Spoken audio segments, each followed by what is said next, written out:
Por que você não consegue parar de assistir Elite? Se você quer saber a resposta, esse vídeo pode te ajudar. Esse é o Por Dentro da Tela, eu me chamo Albert e no vídeo de hoje vamos falar sobre a série Elite.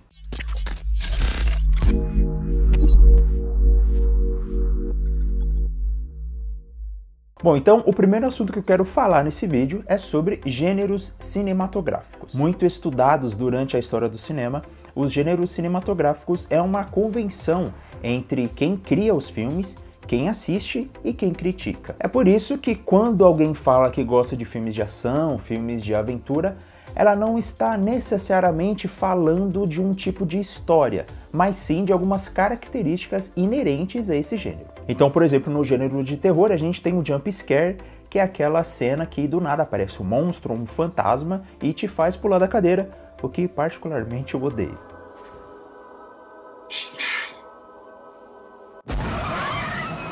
Ou então no gênero de suspense, mistério, onde tem um crime e você precisa descobrir quem foi o autor desse crime. Ou então no gênero de aventura, onde o protagonista larga tudo para trás para viver uma grande aventura. Tudo isso se resume ao que David Bordwell e Christian Thompson disseram em seu livro A Arte do Cinema, que gênero é uma categoria para descrever e analisar os filmes. É por isso que quando vamos analisar um filme, ou pelo menos eu faço isso, quando eu vou analisar um filme ou uma série, que não é necessariamente o gênero que eu gosto, por exemplo, eu não gosto muito do gênero de terror, mas mesmo assim eu não posso usar esse gênero, eu não posso usar as características do filme de terror para avaliar o trabalho e para avaliar como que foi o filme. Eu preciso buscar outras maneiras que estão além do gênero para dizer se esse filme é coerente ou não, se a história é boa ou não, e se os personagens foram desenvolvidos e como eles foram apresentados na história. Então, já que a gente está falando de gênero cinematográfico, comenta aqui qual é o seu gênero favorito de filme ou de série. Ainda falando de gênero, o grande gênero que está praticamente em todos os filmes é o drama. Ele é estudado desde a Grécia Antiga e falam que suas características têm a ver com o diálogo, com as paixões, ou seja, toda a história que pode ser dramatizada. É por isso que o drama ele está presente em praticamente todos os filmes de ficção, porque tudo tem diálogo, tudo tem paixão e tudo é dramatizado. É claro que o drama, visto por essa ótica da Grécia Antiga, ele está presente em todos os filmes de ficção, mas isso não significa que filmes que destacam as características de certo gênero sejam classificados como drama. Então a gente tem filme de ação, filme de aventura, filme de terror, que na verdade eles trazem tanto forte as características desse determinado gênero que às vezes eles não são classificados como drama. E o drama ele tem essa característica de trazer situações cotidianas do dia a dia, ou seja, para nos transportar para essa determinada situação, ou se a situação não se parece com o nosso dia a dia, mas o sentimento dos personagens nos fazem nos aproximar deles. É por isso que as pessoas gostam tanto de drama, porque às vezes ele causa choro, às vezes causa raiva, às vezes causa medo, porque o sentimento daqueles personagens são característicos muito próximos ao que a gente vive no nosso dia a dia.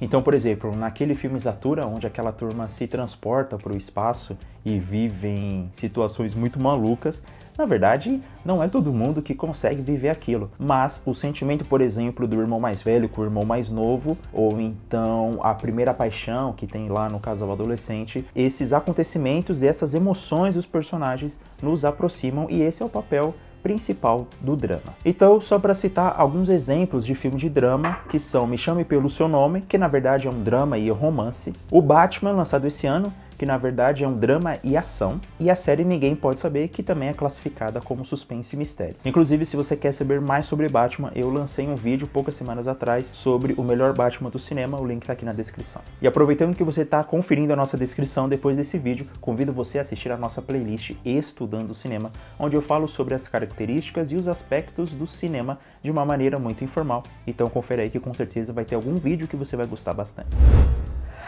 E finalmente chegamos então em Elite. Bom, dá pra se dizer e até aqui você pode suspeitar que Elite é um drama, mas ele vai além disso, ou seja, ele é um gênero que também é muito ligado ao drama, mas vai muito além das emoções mostradas, que é o melodrama. O melodrama é um gênero então tão popular hoje em dia que você pode ver as suas características mais fortes ou mais fracas em filmes e séries que você nem esperava que continham esse melodrama. Então ele é um gênero que bebe de outras fontes, ou seja, que bebe de outros gêneros para formar um hipertexto, mas com características bem fortes que você pode conferir, por exemplo, em Elite. Ou seja, eu estou falando aqui de um exagero das emoções. Então em Elite a gente tem a fusão desses dois contextos. O primeiro é o gênero, que é um melodrama, e o segundo são os personagens que estão na adolescência. Ou seja, na adolescência as emoções são muito intensas e no melodrama, como é um exagero de emoções, tudo isso é multiplicado milhares de vezes e você não consegue desgrudar os olhos da tela. Porque no melodrama e em Elite a gente quer saber com qual personagem ele vai ficar, como, por exemplo, na primeira temporada, onde aquela personagem ou ficava com o irmão ou com outro irmão, e saía com um, e saía com outro. Ou então na temporada mais recente, que a gente não sabe com quem o Patrick vai ficar, quem tá verdadeiramente apaixonado por ele, se ele vai ficar com um, se ele vai ficar com outro. E é claro, o exagero da emoção ao ponto de machucar alguém fatalmente. Então isso é tão absurdo e tão fora da nossa realidade, pelo menos da minha realidade, que vendo isso em tela, a gente fica querendo saber o que vai acontecer e entender os motivos das pessoas para fazer aquilo de uma forma tão exagerada e de uma forma tão comprometedora, né? Tipo, quebrando a lei para fazer isso. Então um exemplo na literatura que a gente pode ver mais claramente as características do exagero das emoções do melodrama é quando o personagem, ao invés de ficar triste, ficou com o coração partido. Se tu padre es futbolista... Es un nuevo compañero y hay que darle la bienvenida. Aquí la gente se confunde mucho. É claro que isso, assim como o drama, causa uma empatia em quem está assistindo, principalmente se você passou por algo parecido nas emoções que os personagens estão vivendo na história. Então quando eles deixam o gancho de uma temporada para outra, você quer continuar assistindo, porque você quer muito saber o que vai acontecer com aquele seu personagem favorito e se ele vai conseguir, ou se ele ou se ela vai conseguir ficar com quem ele ama. Uma outra característica do melodrama é o acaso na história. Por um acaso as coisas acontecem e isso faz com que as emoções se aflorem mais fortemente. Como por exemplo o Ander e o Omar, onde a gente descobre que um dos dois tem uma condição terrível e isso muda completamente a dinâmica de casal entre eles. E também no melodrama, onde vemos a jornada dos personagens, onde eles podem aprender uma lição ou então evoluir emocionalmente. Aqui mandará mi padre, pero fuera mandamos nosotros. Se esse vídeo te ajudou a entender por que você é viciado em Elite, deixa aqui o seu like, se inscreva no canal para não perder os próximos vídeos e me fala aqui nos comentários também qual o seu momento mais melodramático em Elite. Até semana que vem.